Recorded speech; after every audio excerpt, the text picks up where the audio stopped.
everybody. I'm Gamer Becca. I'm Gamer Lynn. And we are 10 times 10. And Moon Buddy. And Moon Buddy. Yeah. Because I have to remember he's a thing. He's a star of the show. Even though he's not a star. He's a Moon Buddy. He's a Moon Buddy. Yeah. So glad you guys are here. We are here to talk about our good buddies at Dead or Alive Games who allowed us the opportunity and the chance to take a look and review and talk about a game that they call Lunar Skyline. So, for those of you that may or may not know, this is a sequel or basically a second entry into the Lunar franchise that Dead or Alive Games have presented to us. Dead Alive. Did I say Dead or Alive again? Yes. I'm such a gamer. Dead or Alive Games. Episode 2. Episode 2. As previously we had taken a look at Lunar Rush.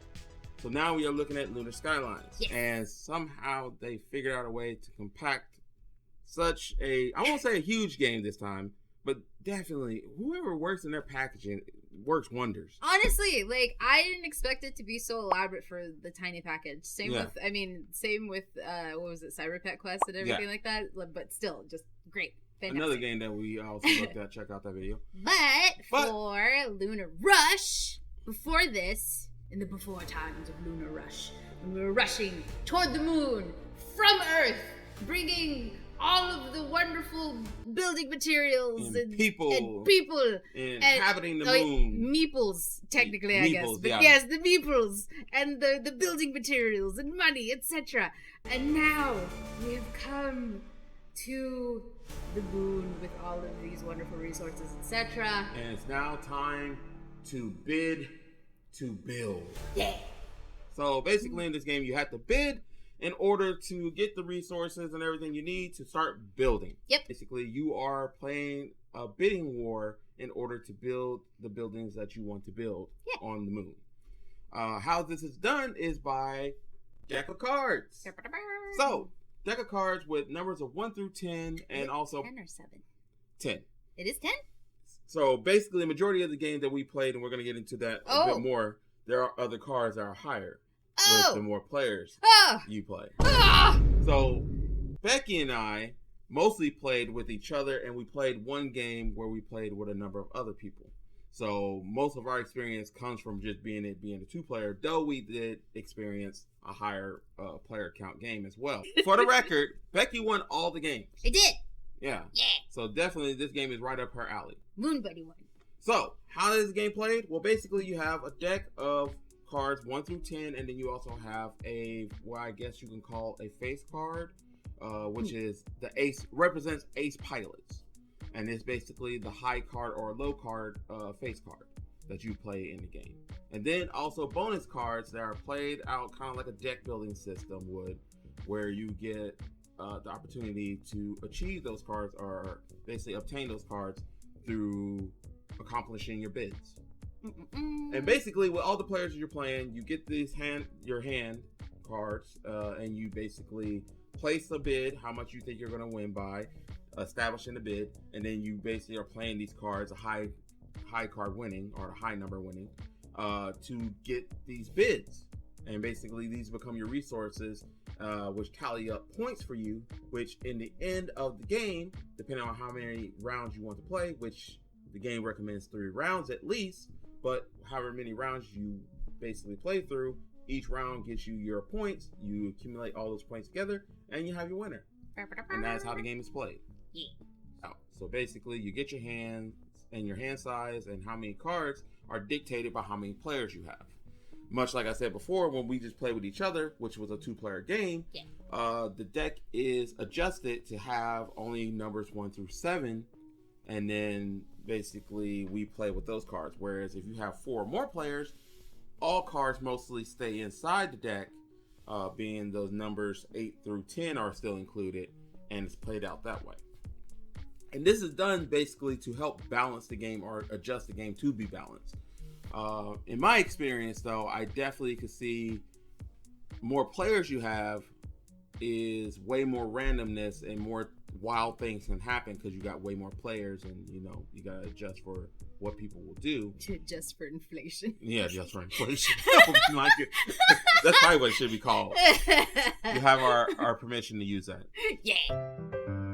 Definitely, I feel like when we were playing 2-player, though, it became very predictable depending on what you have in your hand in comparison to what you expect your opponent to have in their hand, to kind of be easier to predict, yet also to kind of let you know, like, in your hand, do you have a winning hand or not? So if you know what you're doing, the game can basically either force you to make sure you bid low, so that way you have more success at grabbing at the random card, which I will, for the rest of this video, refer to as the river, which is the bonus cards. The river, the bonus cards are there for when you accomplish your bid, you're able to take those cards, which allow for opportunity of different point multipliers based off of your playing style, how you play it, or what cards you have in your resources. And by saying that is, there's different icons in the game, a total of 6, with each representing a certain mechanic of the game, or basically a story mechanic, as far as robotics to I guess organics to literally resources of cyborgs and stuff. Yeah. Augmented people.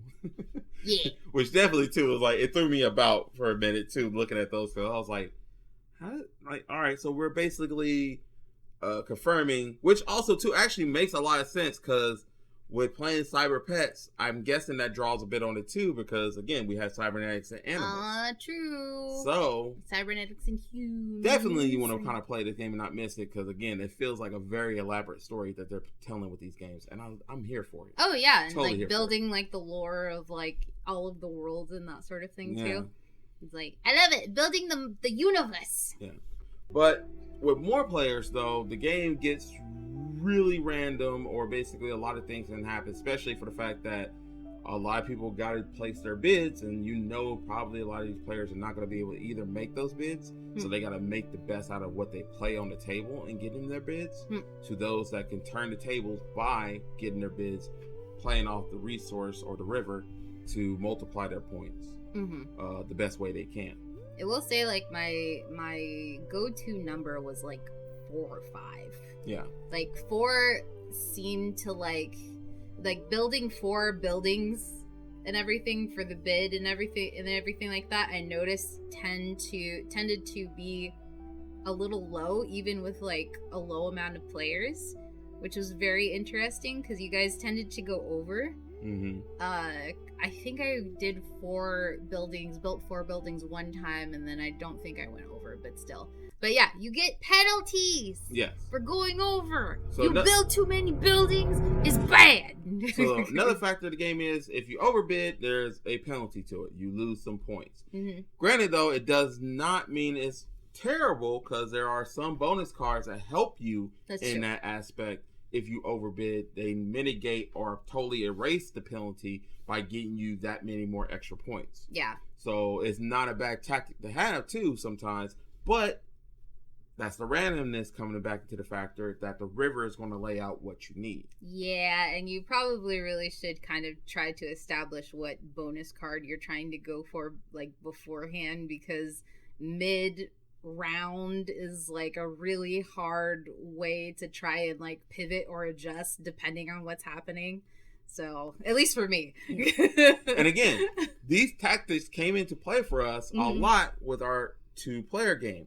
Sometimes it goes out of the window when you're playing with multiple people. Because again, playing that high card you think you got it in the bag, and somebody comes along and they cut you. Yeah. With another card. The first game that we ended up playing, that was with more people, I ended up winning because of one of the multiplier cards. Yes.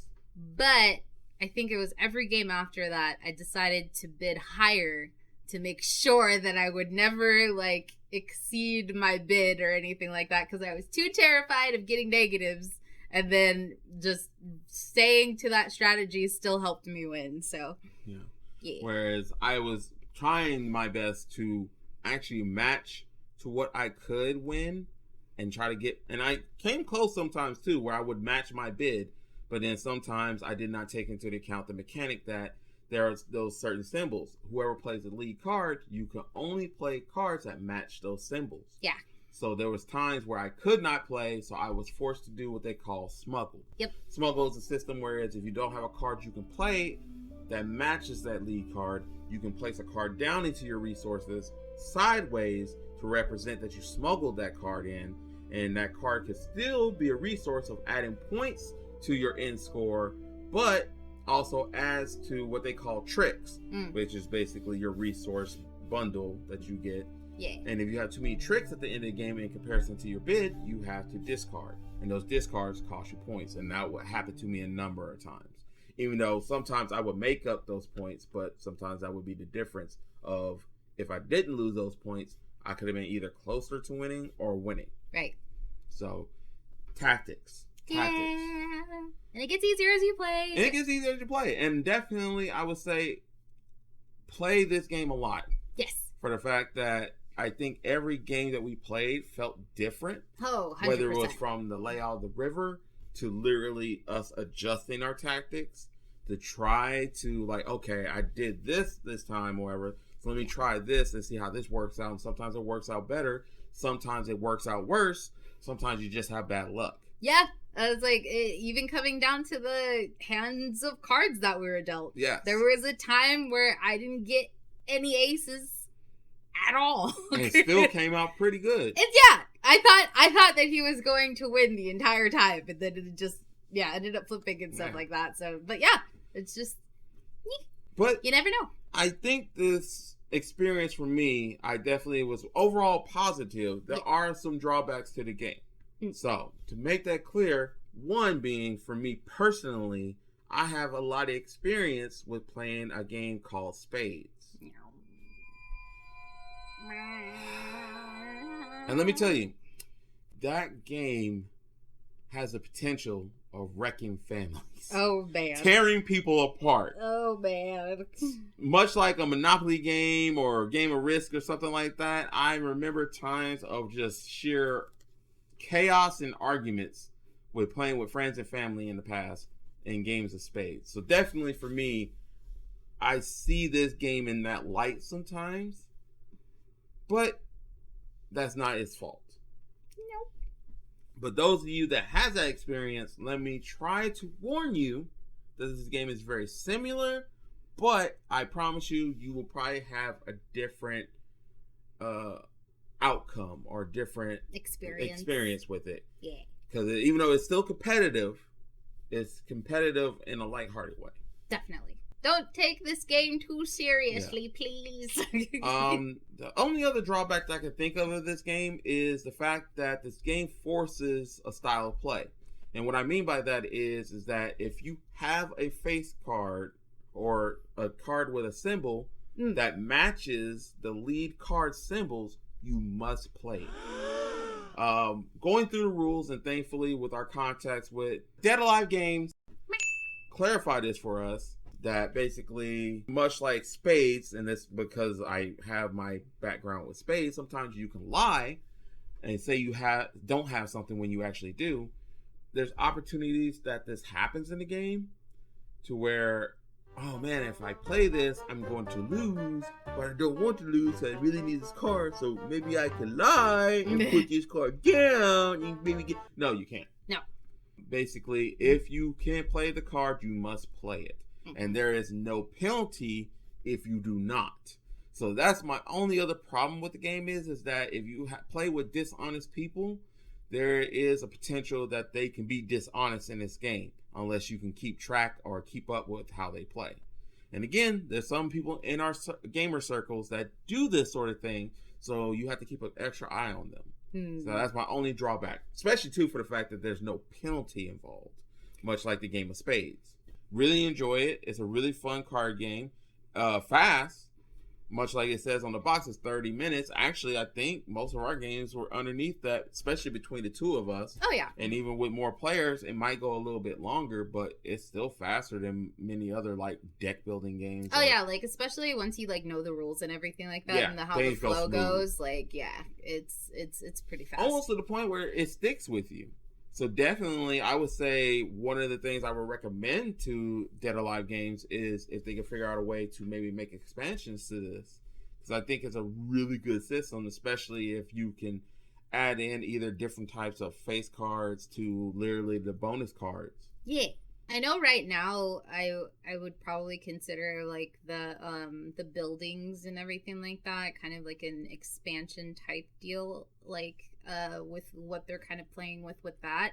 So they might end up building on top of that whole building ideas going forward, maybe to just kind of like add to. It's like, oh sweet, it's like I got this lovely like little perk thingy that like adds to my points, and now I got this building that adds to my points, and then maybe like something else, so yeah. you know. Another recommendation too for people out here who this might be for, especially with the holiday seasons coming up. Yeah. Those that like to go to conventions, this is an easy carry around game. Travel friendly, quick pickup game. Again, can be played as long as you have some type of area surface, because it don't take up that much room, as you'll be able to see in the video. And again, only thing is just a matter of, if you like playing games with 4 or more players, it accommodates up to 6. Yeah. And even then too, if you can't find the buddies, you can just have 2 players. But again, just remember, it'll become very tactical at that point, which is a really good exercise, I would say, to keep you sharp, but also to figure out new type of tactics that you probably didn't even hear in this video. There you go. Yeah. And get a moon buddy. Yes. It goes with the nature of playing cards. Yeah. So like, definitely that randomness, that like sort of like feeling of like, oh well, it's like play with the hand you're dealt, basically. So. And make the best of it. Exactly. But if you know that type of person that loves those type of games, this is a perfect gift. Perfect game to play with them. Perfect time to experience and just be able to chop it up and have a quick game that's going to also to exercise, your mind, but also too, it's just fun. Totally. Anything else? Moon Buddy wants another one.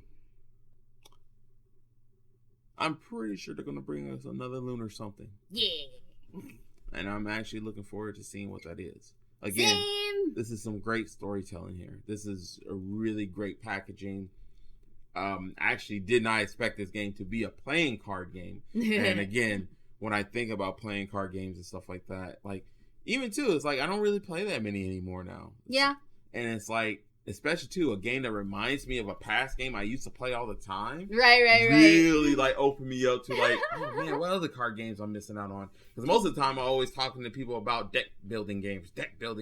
Yeah, if there's anything that involves cards, it's usually a deck builder or something. Deck builder. Yeah. So this is definitely, I love this for its variety. Yeah. And its approach. It's fresh. So check it out. Check out the Kickstarter. It should be live. Yeah. And we recommend. Yeah, we recommend this. So that's it from us. Thank you guys for watching the video. Please check out other Dead Alive games as well.